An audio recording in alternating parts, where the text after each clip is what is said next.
If you or someone you know has diabetes, you may have built up an extra supply of test strips and lancets. That's where we come in. We'll buy the supplies that you don't need and resell them to those in need to prevent waste. Help us make diabetes management more affordable. Visit us at teststripswithaz.com.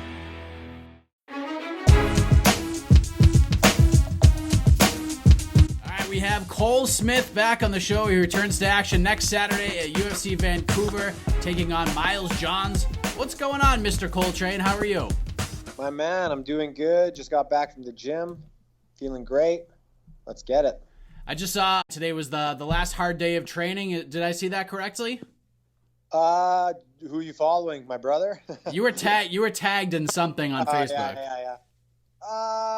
Yeah, I would say the last harder day, you know what I mean? We're going to kind of start cutting it back a little bit, but we're still going to have a good day on Saturday and tomorrow so. Exciting stuff for you, man. I mean, fighting in Canada once again for the UFC against a really good opponent in Miles Johns. Personally, I think this fight is flying super under the radar because once I heard it was a done deal, I was like, ooh, this is a really good fight. But how excited are you to get back in there and fight in your hometown of Vancouver?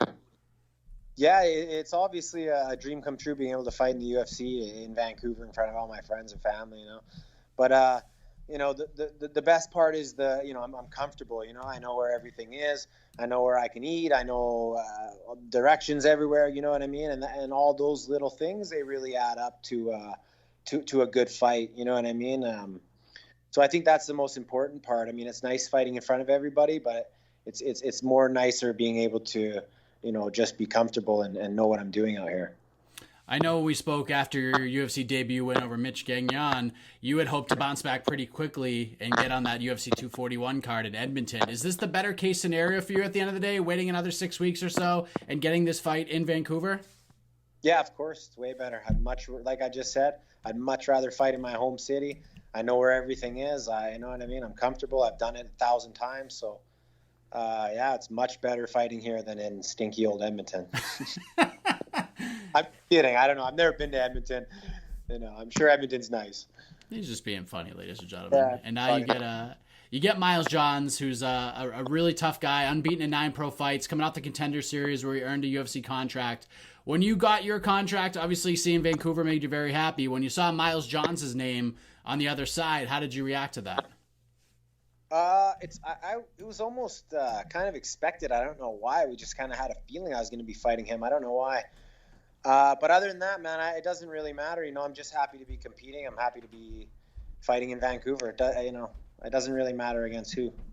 Yeah, I'd spoke to Miles right after he got the contract, and naturally I asked him, what made sense for his UFC debut.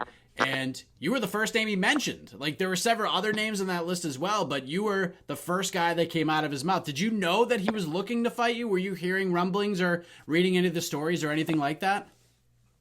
No, nothing. No idea. I have no idea. I don't really watch other people's interviews or anything. So, I mean, if that's the case, all the pressure's on him now, right? If he called me out, all the pressure's on him. I'm all good. You know what I mean? I saw him fight live in Vegas, and he looked tough. Looked like a good fighter. So, yeah, should be good. Were you impressed with him overall and what he's done? I don't know how far you went back into the archives to watch his fights, but have you been impressed with what he's been able to do thus far? I mean, you're in the UFC for a reason, right? So, I mean, just getting there is impressive. So, he's obviously a good fighter. You know what I mean? So, yeah. Yeah, and just to kind of clarify, I don't think he called you out like Cole Smith, like he's a bum, I want to fight him. He was just like, oh, no. Yeah, it was just more like. Nothing, but to be honest, I've heard from the interviews he has done, I've heard he's a really nice guy. So. Super nice guy. He is really nice, much like yourself. When you look at the matchup on paper, you look at the film. How do you match up with Miles stylistically? How do you like the matchup in that sense? I feel like I've fought guys like him before, the shorter, stockier guys with hands and wrestler type. You know what I mean? It's really hard to find someone who fights like me. You know what I mean? It's real hard.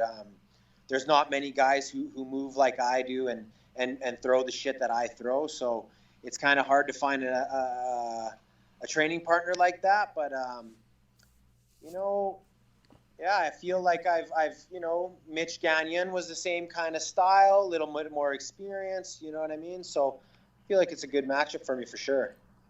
Which, obviously you throw a lot of different things at him, things he may not have seen before, but in terms of what one aspect you're going to bring to this fight that he's just not going to have any answer for, what do you think that is? Man, if only that sport was this easy, you know what I mean? There's for every counter, so honestly, I can't really answer that. I have no idea, but I know I'm going to be big and I know I'm going to be strong. How has this camp been going? Who are some of the guys you've been working with exclusively and specifically to get you ready for this fight? Camp has been great, and I've been doing a lot of work with Jamie Siraj. He's 8-2. He's one of the top bantamweights in the country. He's got the same style as Miles, a little bit shorter, stockier, a lot of good hands. And I've been putting a lot of work in with Bibiano Fernandez, the ONE FC champ. I mean, got to be top 5 in the world, and I'm having good rounds with him. So, it's super, builds up the confidence for sure, man. I have close, even rounds with Bibby and good rounds with Jamie. And, I got a lot of good sparring partners out here, man. The list goes on. When's Jamie going to get his shot? I mean, what's going on here? I thought this was like a long time coming at this point. I thought once we heard the Vancouver card was coming, I thought he was definitely going to get a shot. What's going on here? Yeah, I don't know, man. He's got to be next, man. He's got to be one of the next guys in line in BC. I mean, BC is producing some real quality fighters right now. Everybody in the city has gotten together, and we're all training together regularly. And I think the rest of the world is going to be shocked at how many good fighters are coming out of BC, man, especially in the next year or so. I'm sure Jamie will get his call soon. Yeah, I'm sure he will as well. When you visualize this fight all playing out, when you work with your team, work with your coaches, and you guys kind of play this all out in your minds, how do you see this fight all going down next Saturday? Of course, I see it going my way, but questions like that, it's just so tough. You know what I mean? The sport is so unpredictable. You have no idea. You could be a striker and you could submit the guy. You know what I mean? So it's just I take things when they're given to me, and we'll see what happens. And then after you guys fight, we got Donald Cerrone versus Justin Gaethje headlining this card. I mean, this is just such a ridiculous main event for Vancouver. How do you see that one playing out? Let's throw the analyst hat on for a second. Man, Cerrone, he's so good, but he's so, you never know which Cerrone is going to come out that day. You know what I mean? And Justin Gaethje, man, that guy, that's just scary. He's just scary, man. So that's a tough one to call. If Cerrone shows up and he's on point and he fights like he can, I can see Cerrone taking it. But I'd have to put my money on Justin, man. He just throws so hard. That guy's scary. He's on such a tear right now too. It's almost lines up perfectly for him to get a win and then maybe get a fight with Connor. Who knows at this point? Yeah, exactly. It's a crazy sport, this MMA, and you're going to be a part of it on television next Saturday. Taking on Miles Johns, UFC Vancouver. I'm so pumped for this fight. Very excited for it. Before you wrap up, man, I know you just got home. Give you some time to chill and, recharge the batteries, so to speak. Let the folks know where they can find and follow you on the web, social media. Any shout-outs, anything else you want to get off your chest? The floor is yours. Yeah, you can just follow me on the Coltrane01. I don't really do much tweeting. I have no idea what to say on that thing. I should get on it, I've heard. But other than that, I just want to shout out Squamish, my town, man. They've been so supportive. They've had my back since day one, and they're really showing that they're a fight town, and they appreciate fighting. And of course, my gym, the Sound. The owners have been so they've been so welcoming. They've helped out in such an incredible ways. It's ridiculous. So big shout out to the Sound, man. They've been fantastic. Great catching up with you, Cole. We'll see you next Saturday. Looking forward to this fight with Miles Johns, UFC Vancouver, and enjoy the hometown fight, man. My man. Thank you very much.